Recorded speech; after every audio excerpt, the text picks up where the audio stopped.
Chapter 2, A Splash of Color.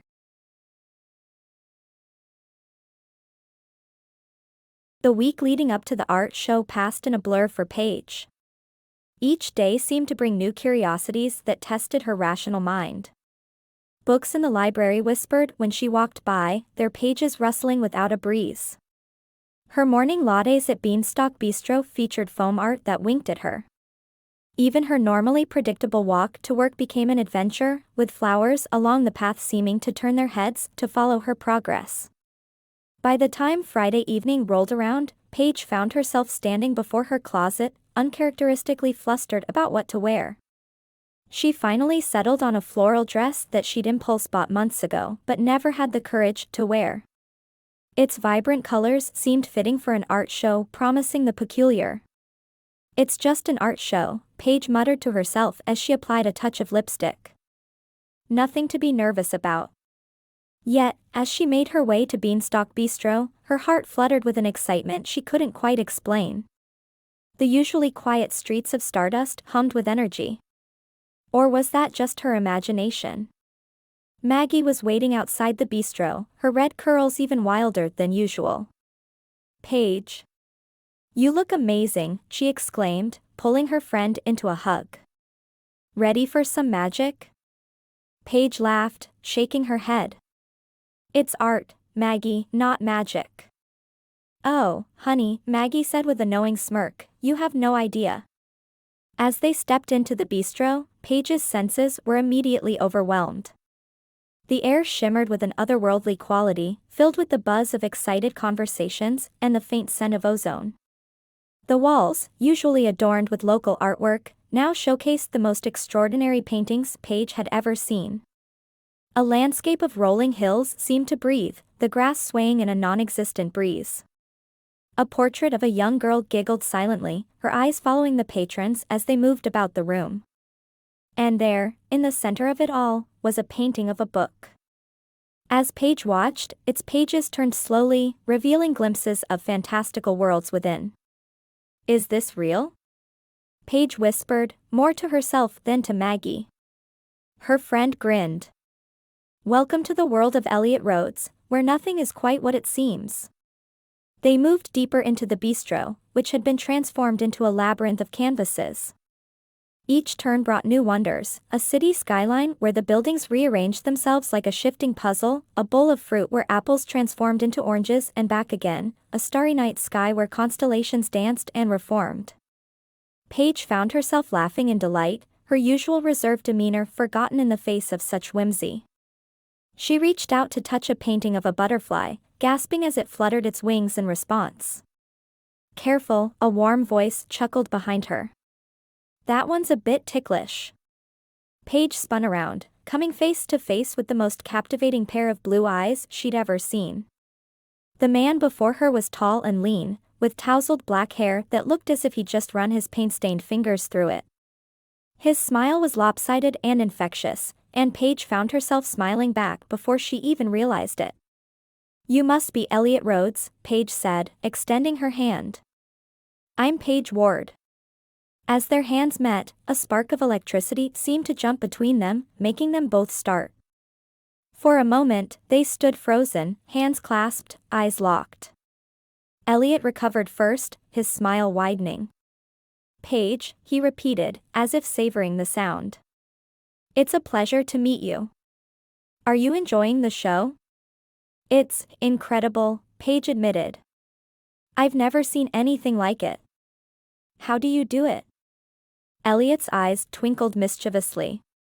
"A magician never reveals his secrets," he teased.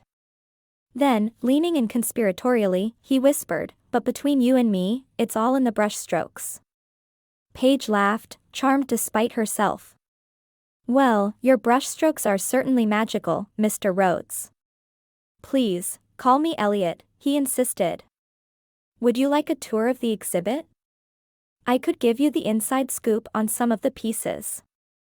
Before Paige could respond, Maggie appeared at her elbow, grinning like a Cheshire cat. "She'd love to," Maggie said, giving Paige a not-so-subtle push towards Elliot. "I'll just go find us some of Abigail's famous cocktails." "Have fun." And with that, Paige found herself alone with the enigmatic artist, surrounded by paintings that defied reason. As Elliot began to lead her through the exhibit, explaining his inspirations and techniques, Paige couldn't shake the feeling that she was stepping into a world where anything was possible. They moved from painting to painting, Elliot's enthusiasm infectious. He spoke of colors as if they were old friends, of canvases as portals to other worlds. Paige found herself hanging on his every word, her analytical mind struggling to reconcile what she was seeing with what she knew to be possible.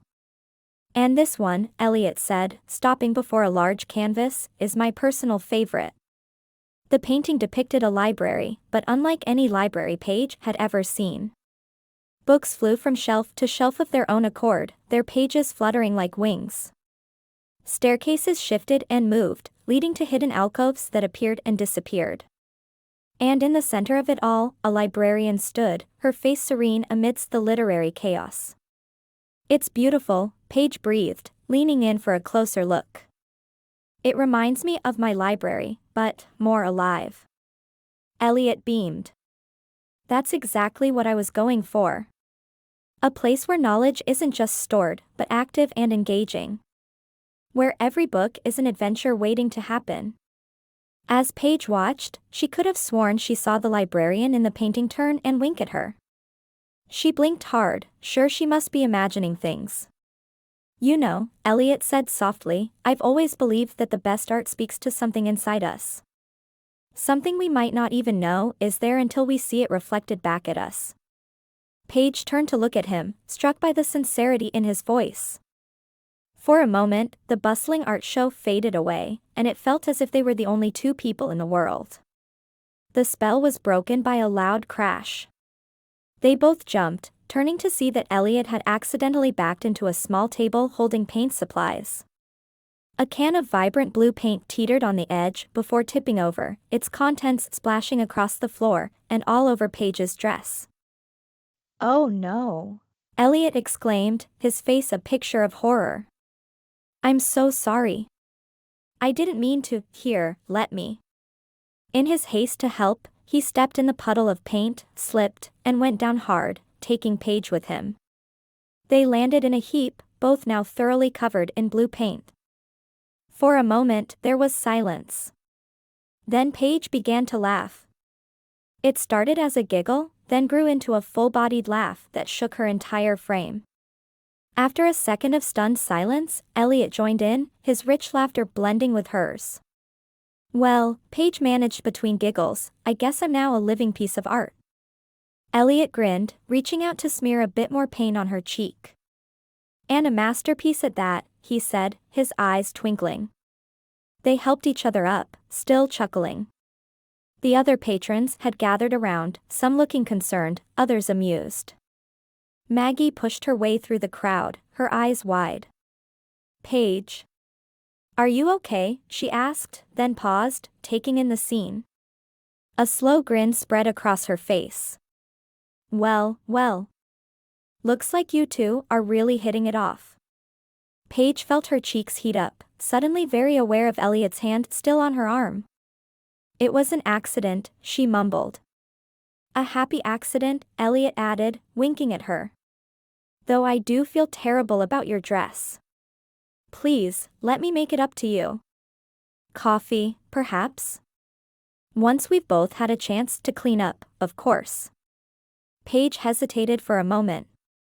This wasn't like her at all, she didn't go on spontaneous coffee dates with men she'd just met, especially not after being doused in paint. But there was something about Elliot that made her want to step out of her comfort zone. All right, she found herself saying. Coffee sounds lovely.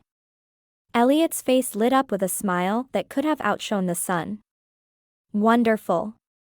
How about tomorrow morning, say 10 o'clock, back here at the bistro? Paige nodded, feeling a flutter of excitement in her stomach. It's a date. As they said their goodbyes and Paige left with Maggie, she couldn't stop smiling. Her dress was ruined, she was covered in paint, and yet she felt lighter than she had in years.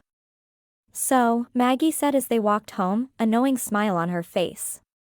Still think it's just art and not magic? Paige thought about the paintings that